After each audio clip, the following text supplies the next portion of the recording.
All right, well, I think we will just kind of get started, and as other folks arrive, they can catch up with us here. Um, my name is Brenda Schaefer-Pellenin. I am a planner with the Arrowhead Area Agency on Aging. I'd like to welcome all of you and thank you for joining us for today's session on accessory dwelling units. Before we start, a few housekeeping items. Today's session will be recorded. Please keep your microphone set to mute. If you experience any issues with your bandwidth, it also may help for you to disable your camera, so just keep that in mind if you do encounter any difficulties. As I mentioned, if folks want to enter your name in the chat box, what organization or business you're with, and how you found out about today's session. I'm also going to ask folks just to enter any questions that you might have during the session into the chat, and we'll take those questions at the end of the session and address those. Another quick reminder, if you want to visit our Facebook page for more information about upcoming sessions, such as we've got one coming up next month on home sharing, one in April on assistive technology, one in May on home modifications.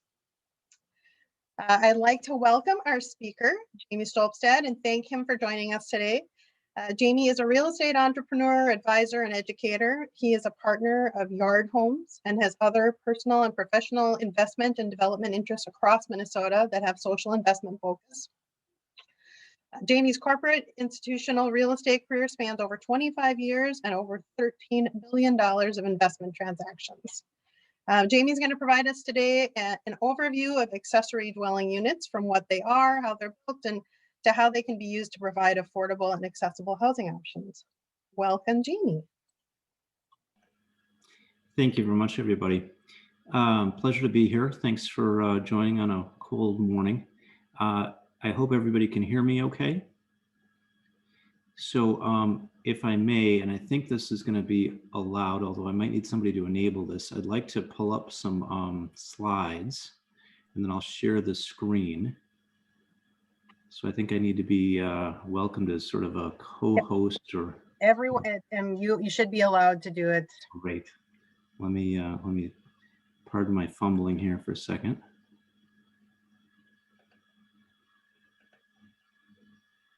There you go. So hopefully on the screen you see kind of a beautiful, sunny, non-wintry backyard setting. So I'm going to spend a little time, maybe 15, 20 minutes, just kind of going through some things and then leaving plenty of time for discussion and questions. So again, I'm Jamie Stolpestad. I'm with a company called YardHomes. And this is a company that was formed early last year in response to a desire to drive more housing in Minnesota. As many of you on this session know, we have a real crisis, and there's a lot of different potential solutions, and this we think can be a meaningful one, but not sort of the silver bullet, and that is accessory dwelling units. So I'd like to cover really four key things. The intention here being to kind of level set everybody for hopefully a good discussion, and then various work that I'm guessing people on this call are involved in. So very quickly, I'll cover what an ADU is, talk about zoning issues, building code issues, various sort of uses for ADUs, and then again, kind of open it up. So the term ADU, accessory dwelling unit, is kind of a funny expression, but it's the creation of zoning. So in most municipalities around the country, in a residential zone, there's a presumption that there's a single family home. And that single family home is called the principal dwelling, or the principal structure on the lot. And as a consequence, anything else that's on the lot is considered an accessory structure. Most zoning codes have this kind of presumption of a big thing and then various little things. Now, if one of the little things, the accessory things, is also used as a dwelling, then we would call it an accessory dwelling unit. And if you look at zoning codes across Minnesota, you'll kind of see this notion and various limitations. So the term is kind of a funny one. It's not a great marketing term, but that's sort of what's emerged around the country.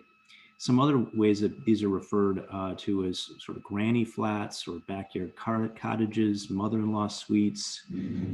Sort of historically, the notion of a carriage house, which has been where folks have had a dwelling along with some sort of vehicle storage in kind of historic environments. I should mention the sort of potential confusion between an ADU and a tiny home. So an accessory dwelling unit is, again, that notion of a zoning description.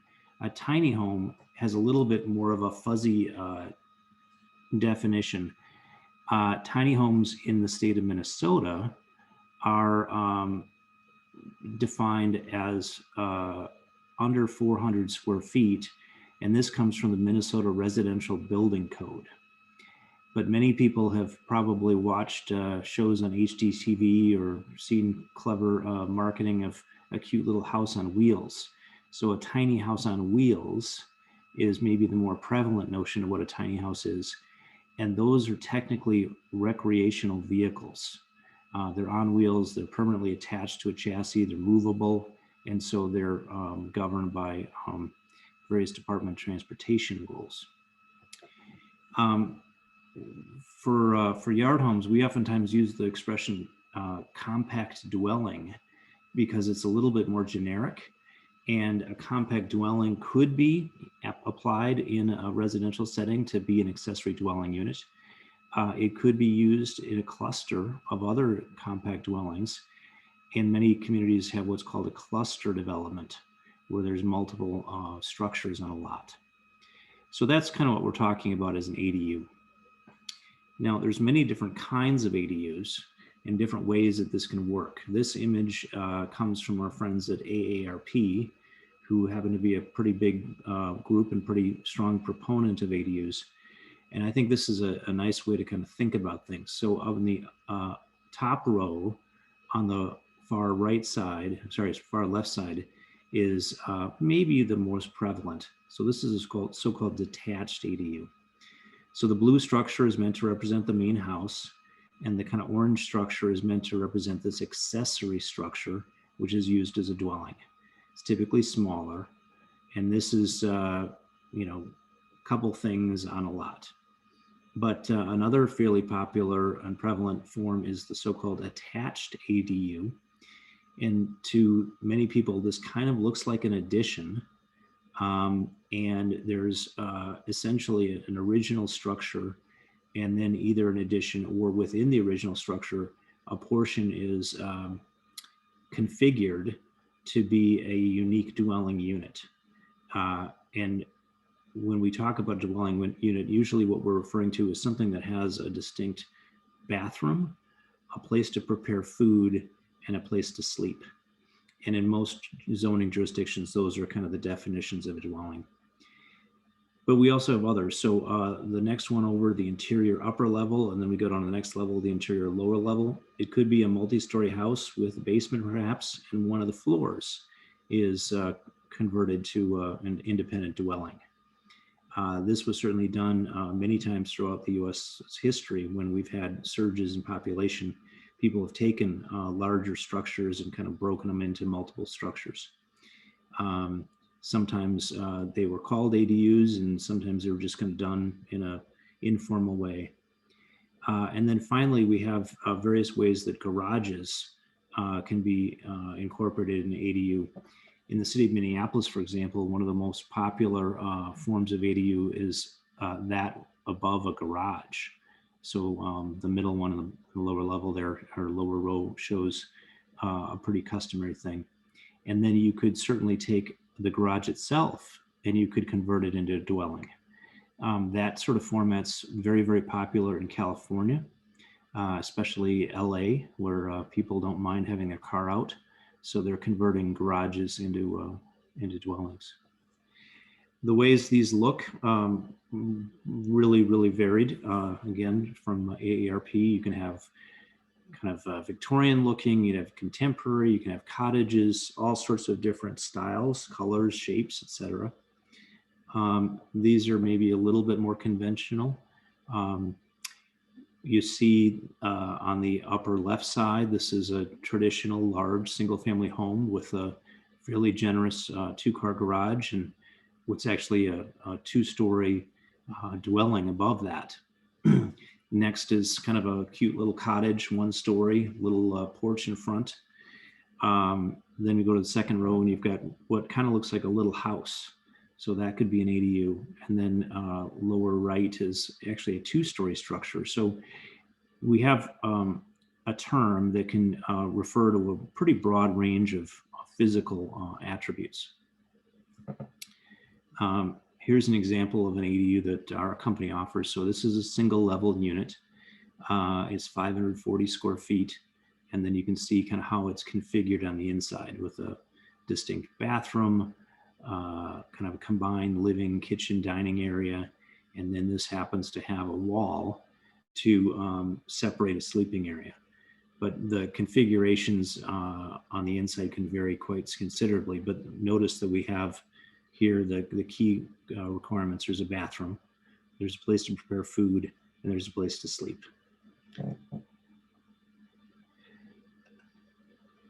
So we started off talking about ADUs as being a function and a creation of zoning. And when we're in Minnesota, we have to acknowledge and recognize that unless an ADU is specifically allowed under that municipality's zoning ordinance, it's not permitted. So it's not like this is something that's kind of, yes, you can do unless you're told not to. No, the way it works under Minnesota zoning, it's the opposite. So unfortunately, that means that there needs to be an action taken by your elected officials, usually after the planning commission gets involved, to make a very deliberate and very intentional statement that ADUs are permitted. I'll comment, and this is a little bit of slightly soapbox and just sort of observations from seeing a bunch of these codes around the state. Unfortunately, most of these ADU ordinances are not tremendously practical. And the pattern that I've seen is that a city may create an ADU ordinance, and then it may take several other iterations, maybe over several years, for it to be refined. And what has tended to happen, at least in Minnesota, is the first ordinance might be fairly restrictive. It might be only allowed in a certain subsection of the city. It might only be applicable to attached or detached, and with all kinds of other restrictions, because there's, uncertainty and discomfort about this new thing. But increasingly, we see that people like these and they want to use this new housing form, and they say, well, what about this? What about that? And so cities kind of expand the range of ADUs, they expand the sizes of ADUs. They sometimes have to recognize that there are legacy issues in the rest of their ADU, in the rest of their zoning code, that kind of got in the way. Maybe they didn't appreciate that there's other provisions that impede the adoption of ADUs. So this is something I would encourage those of you who are in jurisdictions that do not yet have ADU ordinances. Take a thoughtful approach, build a broad coalition, be mindful of all the different aspects of what you're trying to accomplish, and try to be a bit more expansive on the first go round.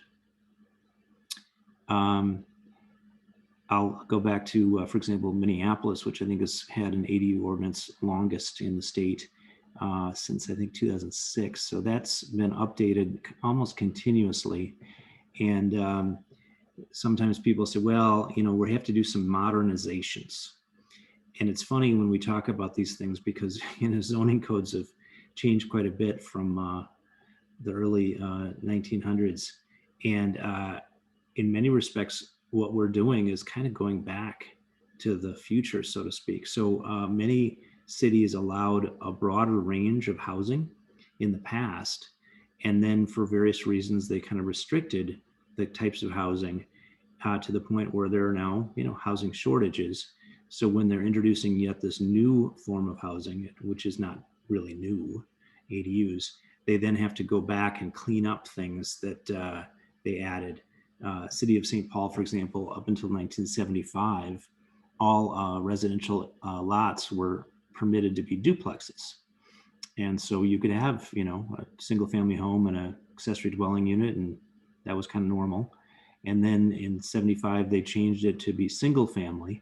So then by the time they adopted an ADU ordinance, they're sort of going back to permitted land use from the past. Once you have an ADU ordinance, it doesn't mean you've got, the magic bullet for more housing.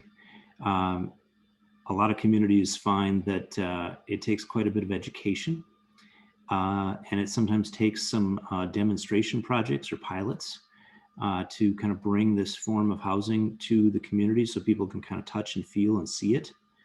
And then there's a bit of inertia in both kind of city organizations and the community. It takes a while for people to learn something new and do something new. So some cities have created educational and technical expertise groups. This is a little bit more prevalent on the coasts.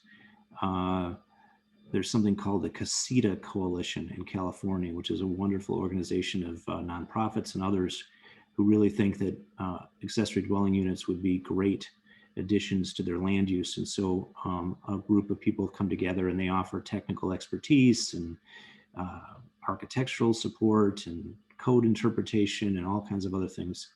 I'm not aware of anything that's quite that advanced here in Minnesota. The one exception perhaps is an organization called the Family Housing Fund, which is based in Minneapolis. And that organization for many years now, maybe 4 or 5 years, has really been promoting ADUs. And they put together, for example, a little handbook. So this is a little bit about kind of the zoning. So you have to do something to get this ball rolling. And then how you do that something really impacts, how things evolve. Now, thankfully, for those of you who are in Duluth or St. Louis County, that something has already occurred. And so let me just let you take a peek at this. This might be a little bit small, but within the city of Duluth, accessory dwelling units are permitted. One is allowed for every 1 or 2 family dwelling. And it has a feature in Duluth that's quite notable, and I would applaud, and that is that there's no owner occupancy requirement. In something like half of the cities in the Twin Cities, Minneapolis, St. Paul, the policymakers have required that either the ADU or the main house be occupied by the owner of the parcel. And that's come under a fair amount of fire as basically being discriminatory because of historic land use practices where folks with less means and people of color typically are in neighborhoods where there's a higher propensity of renting. So Duluth, I think, is a more progressive approach. Duluth is somewhat unique in not having a minimum size. They just say it has to be pursuant to code, and they do have a maximum size of 800. That's a fairly typical size in many cities. Some are larger though. Minneapolis, for example, is up to 1,600 square feet. And then they just reinforce the notion of what constitutes a dwelling: living, sleeping, cooking, sanitation, bathroom. And they allow either attached or a detached. They're clear that they also are encouraging cottage home parks, which is kind of a form of cluster development, but they're not open to tiny houses on wheels. They do permit tiny houses on a permanent foundation connected to water and sewer. Now, if you're outside of Duluth in St. Louis County, they break things down whether you're on a lakeshore parcel or a non-lakeshore parcel.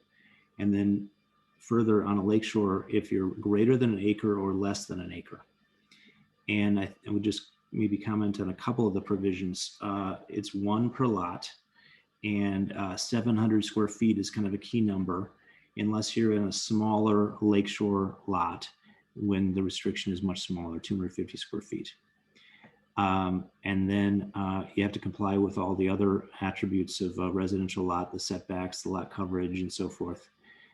So there's some good momentum and opportunity in the Arrowhead region. And Duluth has been garnering some pretty good press, at least recently, over the Rebuild Duluth program, where people with some clever ideas can get a lot for $1 or basically free. And some of those submissions have included tiny homes and tiny home clusters. So I think Duluth may become a bit of a thought leader and action leader in the region.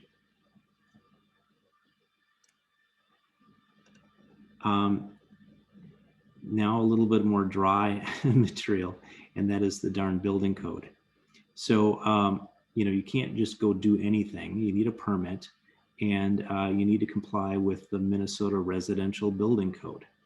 Now, this was last updated in March of last year, and fairly significantly, it included for the first time what's called Appendix Q. So if you're a tiny house aficionado, you'll know all about Appendix Q, and that there are now 49 states that allow tiny homes. Minnesota defines these as under 400 square feet. And again, the Minnesota Code presumes that these are on permanent foundations, not on wheels. So yes, you can build a much smaller dwelling today than you could a year ago. So that's exciting. Most of the time when you're building something, you're going to be going to your local jurisdiction. You're going to be pulling a permit, and then the local permitting officials will go out and so-called close out the permit by inspecting different aspects of the work: the foundation, the plumbing, the electrical, the envelope. But there's another way that this can be all done, and that is through the use of off-site modular construction. Sometimes that's called prefab. And so Minnesota also embraces that approach in a fairly progressive way. So the Minnesota Department of Labor and Industry provides licensing and regulations for modular manufacturing facilities. And there are a handful of them across the state. And these basically build homes in a factory. And they build it to very, very exacting standards. In fact, one would argue they're much better quality than if you built them out in the rain and snow and uncertain conditions. These are then put on what's called a carrier, and they're transported from the factory to the site. So in the case when you have a compact dwelling, an ADU, a tiny house that's built that way, the permit for the actual structure comes from the state. The permit and the way in which this is attached to the land and connected to water and sewer, that's still handled at the local jurisdictional level. And this is still a little bit new. Some cities haven't done this very often, so there's oftentimes a little bit of confusion or, how does this work? I'm told that this summer, the Department of Labor and Industry is beginning a series of educational seminars for permitting authorities to go deeper and describe how offsite manufacturing works. And so that should facilitate greater use of prefab structures. Under the Minnesota Building Code, and as confirmed and adopted by most municipalities, a dwelling has to be on a permanent foundation. Most cities require that to be a so-called frost protected foundation, which means you need to dig deep enough to go below the frost line. And then I'll just comment that there's a lot of significance to the nuances of the way in which water and sewer connections are made. These tend to be fairly expensive. So if you're contemplating an ADU, you really want to get into the details of what your city allows. Do you have to treat it just like a regular house and pull the sewer line and water line from the street? Well, that's going to be kind of expensive. Or in some cities, you can tap into the same line that already goes to the main house. And that tends to be less expensive, but you're going to have to do some digging. And, these are tricky things to connect to sewer. If you're doing an attached ADU, you're essentially taking a single structure and you're creating an additional dwelling within that. And that's going to trigger a lot of sensitivity around fire codes. And you might think, oh, let's just put a wall up and we've got 2 spaces. Well, it's a little bit more complicated than that. You need to make sure that those 2 spaces are independently treated in terms of fire separation. So if a fire broke out in one kitchen, it wouldn't spread to the whole house. Well, that takes some work, that takes some expense.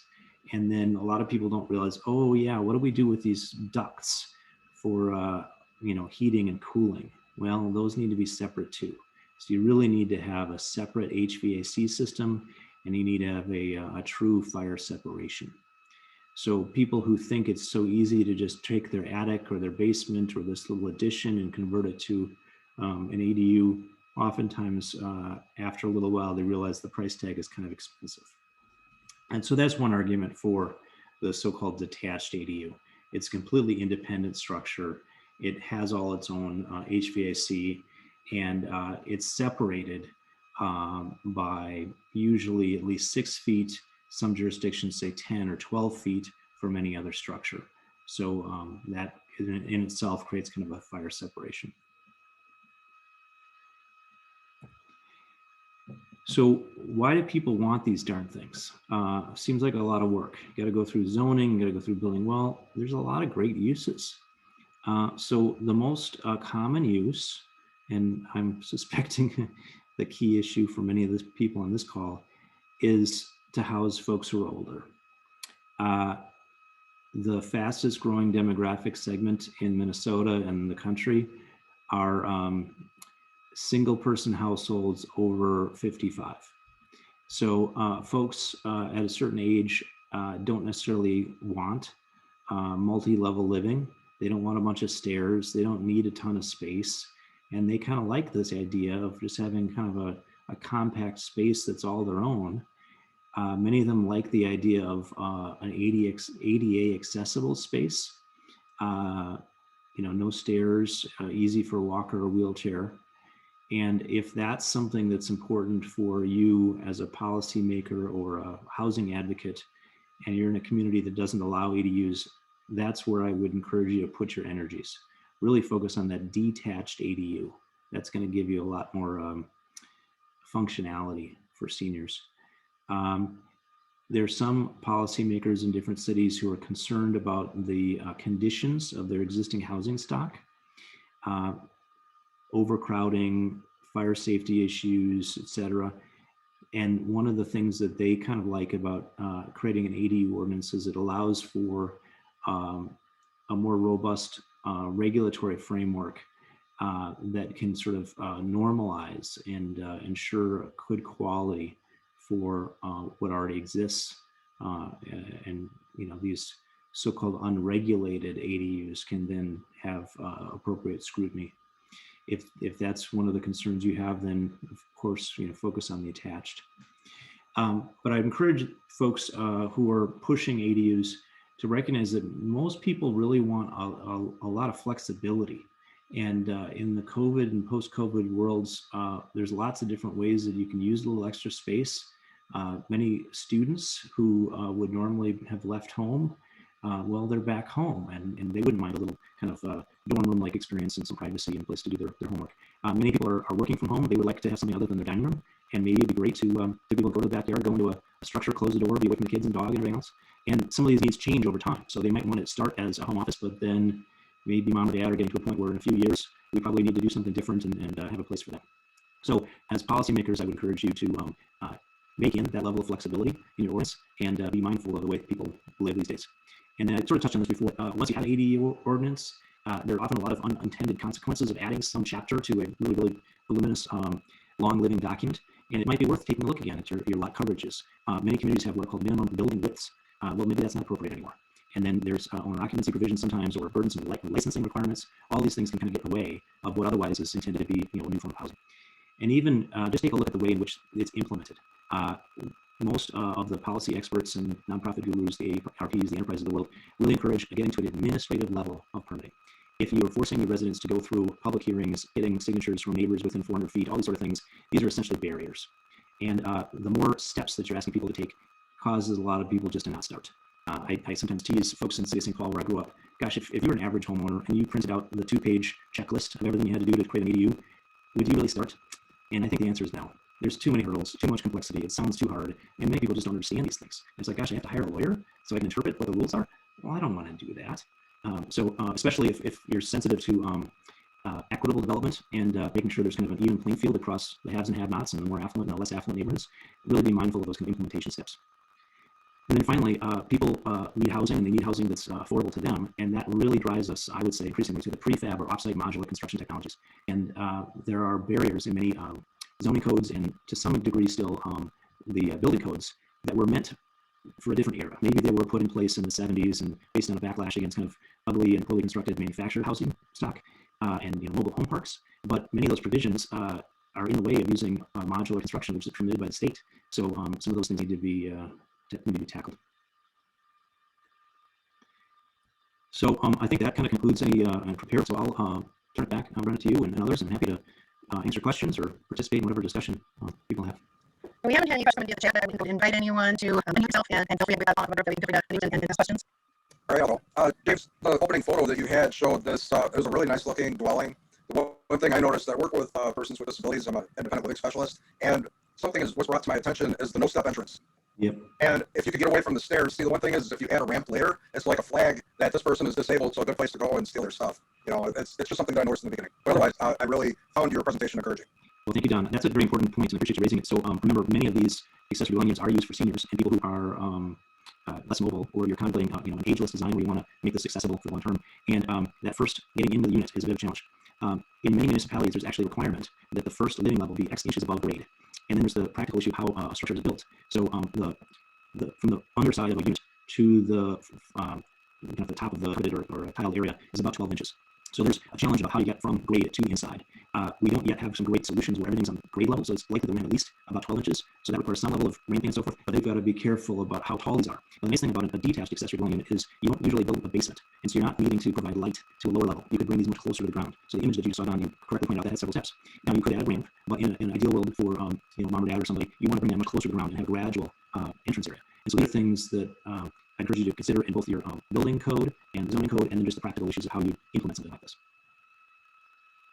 I know, Jay, when you and I talked before, one of the things that I hadn't really thought about as far as any for local governments or with the target transportation is the infrastructure necessary to be able to bring modular units into a community and how that might be able to utilize them as well. For planners to think about, if in order to make that a viable option, needing to have that the appropriate transportation routes available for them to move the units here. Yeah, that's a good point. Thanks. So if you're going to build in a traditional way, there's likely to be traditional construction traffic. You're going to have decent sized truck off 2x4s and sheetrock and everything else. And most people are kind of accustomed to that, and the width of those pieces of construction equipment usually allow transport on a traditional city streets.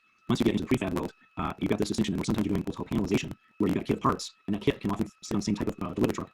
Or you get to what we call full volumetric modular construction, where it's sort of a 6-sided box and can be the entirety of the facility all done. That image Don commented on was a full volumetric modular piece. So that would be coming in over city streets, highways, etc. So in certain areas, it's kind of tight, or it's very hilly. Or my goodness, you put a wall up that makes the alley too narrow. Or my goodness, there's power poles that stick out into the alley, so it's pretty tough to even get just a single family car through there, let alone one of these larger things. So does that mean you've got to contemplate bringing the front yard and craning over a house all the way back to the back? So these again are sort of practical considerations. I think we can't necessarily change the way things are, but as you're contemplating encouraging use, I think it's useful to encourage a broad range of solutions, attached, detached, big, small, medium, as well as a range of technologies, so that these can be brought in ways that people find practical and cost effective. But yeah, that's a good point. I get calls from prospective customers, and they love this kind of oversized thing. They want it there tomorrow, and then I go out and I say, well, are you planning to keep all these trees? Oh, I love the trees. Oh, well, I do too, but how are we going to do this? Oh, I guess we can walk through this 4-foot wide area, and we're going to magically create this house. I don't think that's going to work. So there are practical constraints, and there are tensions between people's desire for open space and existing mature trees and different types of new housing developments. I think right when you say that, the importance of it having both the texture to it and see it, that a lot of people tend on, somebody's looking at, say, what Duluth is doing and say, we can do this, they're looking at it, it's successful. It's something that we push on here, so it is kind of one of those things where they're going to be looking to the years to see if it's successful, and they do have, conceptualize in your head, being able to really see something and see it's successful, it's so important. Yeah. So I wonder if I can chat a little bit about program we created for affordable units for low-income folks. Sure. That'd be relevant to some folks on this call. So we have a lot of challenges to bring housing that's less expensive and opens up choices for folks. We created a program called the YHelp program, YardHomes Home Extension Lease Program. And what it does is it leverages existing vouchers. So there are many voucher programs in Section 8. One we're focused on is called the VASH voucher, Veterans Affairs Supportive Housing. So many people who are at lower income levels can avail themselves of certain rental vouchers. And usually the amount of money that they get kind of constrains them to go into kind of an older, not as nice apartment building. But if we get costs down for new housing, again, using prefab, smaller scale housing, and so forth, we can actually get to the point where this rental voucher is economically viable to support new housing. So we're working with MACV the Minnesota Assistance Council Conference on a pilot program of about a dozen units. And the basic bargain is if you let somebody, a vet, live in your backyard in an ADU for 10 years, it's no cost to you, and at the end of that, it's yours for free. So that is possible because folks are eligible for the batch voucher and because of some kind of creative financing structures and some creative cost structures. And so for folks who are concerned about adding housing and affordable, I encourage you to talk to your policymakers. Are there ways that we can use existing financing tools? Are there ways that we can use C-Land? City Duluth doing the Rebuild Duluth program. Maybe there's ways that we can introduce pilot programs and clusters and other programs, usually combined. There's not one thing that makes things work, but combining some of these tools to expand housing and housing choices. So if you're interested, take a look at our website. It's the YardHomes program, and give you a call up, Jill, if something that perhaps Duluth would want to consider. One thing that I've seen, Jim, is that there's a project in River Falls, Wisconsin that's it's a rental complex. But what they did was incorporate solar to reduce the amount that is going to be paid out for the they're incorporating the solar to reduce the amount that they're going to have to put up in the future. So if you include the return on investment on your solar somewhere between 2 and 4 years, depending on provider, and if you incorporate that in, then you're actually making that low-income housing even easier to afford. Sure. And it takes some of the pressure off the county and state services. And there was another provision that came up. Some states are using the energy assistance to provide the solar, so that way in the future, after it's paid off, then they're not putting out those funds for heating assistance as well. Just some neat ideas that are going on around the country. Yeah, so in many parts of the country, when people are adding an ADU, they're really insisting that ADU be sustainable and even net zero energy. So you can put solar panels on the roof, you can put solar panels on perhaps the entire roof and then offset the energy cost of the main house. Maybe the main house roof doesn't point the right way or has too many dormers or what have you. One of the more common roof shapes for ADUs is the so-called shed roof. And if you position a shed roof, so it's pointing south, that's a great thing. So yeah, there's a lot of opportunities again to combine clever solutions. And we've got actually 2 solar partners, one for rooftop solar and one for off-grid solar. People who are coming into this ADU world seem to be kind of the same ilk as save the planet and save a few bucks. But that's a really good point. And that does definitely help on the overall cost of housing. Solar's pretty attractive. Minnesota's got a pretty positive program for net metering. Minnesota Power does, Excel does. It's something that I encourage everybody to consider. Anyone else have any questions or comments? You just described this. Mostly people are not building these for rental purposes. It's for family. It really depends on the jurisdiction. Thanks for that question.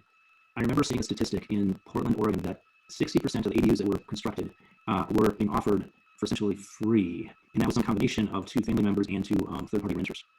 I suspect that the vast majority of the ADUs that have been constructed in the Minneapolis-St. Paul metro area are being used by families for some extended family member, and a relatively small portion are offered for rent. I think we're kind of early in the evolution of this in the Midwest and Minnesota. I don't know if we have really enough market share to tell. My understanding is the city of Duluth allows for the rental of an accessory dwelling unit, and I believe that's also the case for St. Louis County, although the distinction is St. Louis County requires owner occupancy. So you could, for example, live in the main house and rent out the ADU, or vice versa. You could live in the ADU and rent out the main house, but you have to live in one of them if you're outside the city of Duluth. Can I just ask about parking? Yes. Must put pressures on neighborhoods. So this is one of the most common concerns when communities are contemplating an ADU ordinance. There are some who feel that by adding another dwelling, you're going to add another car or 2. Empirically, that's generally not been the case. So if most of the time these are being used for somebody who's older, oftentimes they're not adding a car. Now, if you're at a stage where these are being constructed for rent for people who are needing a car, then yes, it's something to be considering.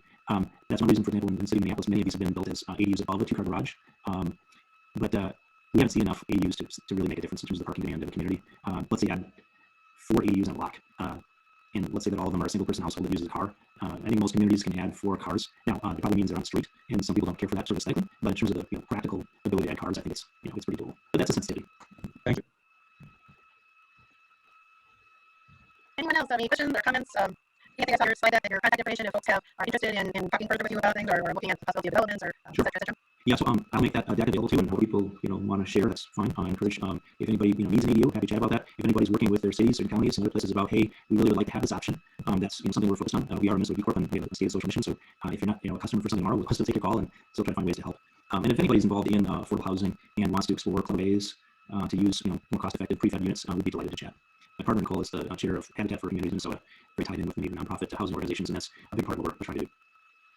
Well, thank you very much. So I think we're pretty much to thank you again for joining us and sharing your knowledge and thinking about ways that these units can be utilized in the community and what some challenges might be. So we're prepared to look at them as well. So thank you everyone for joining us today. As I mentioned before, you can certainly contact our Facebook page for information about future sessions. We have on home sharing as an option and around assistive technology and April. So check that out and also other information and further events that we've got coming up. We appreciate you joining us today and we hope everyone has a wonderful day. Thank you.